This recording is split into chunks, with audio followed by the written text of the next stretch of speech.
नमस्कार दोस्तों, आज हम पोखरा पर आ चुके हैं और यहाँ देख सकते हैं लड़के जो हैं वो फिजिकल बिहार फिजिकल की एक तैयारी कर रहे हैं। और देखिए पूरा भीड़ लगा हुआ है, लड़कों का ग्रुप है यहाँ पर। सब लोग लड़का इधर देखा फिजिकल की तैयारी कर रहे हैं। और ये देखिए हमारे गुरु चाहिए भी आए हैं उधर पालने।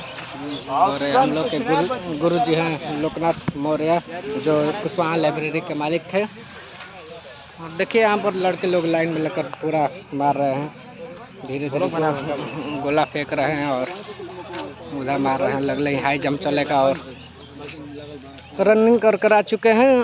देखिए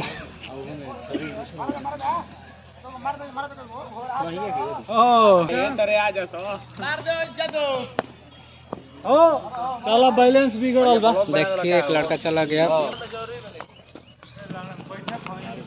अरे वाह, पानी डालो जो मत ठीक है, पानी डालो जो गोल गोल के एकदम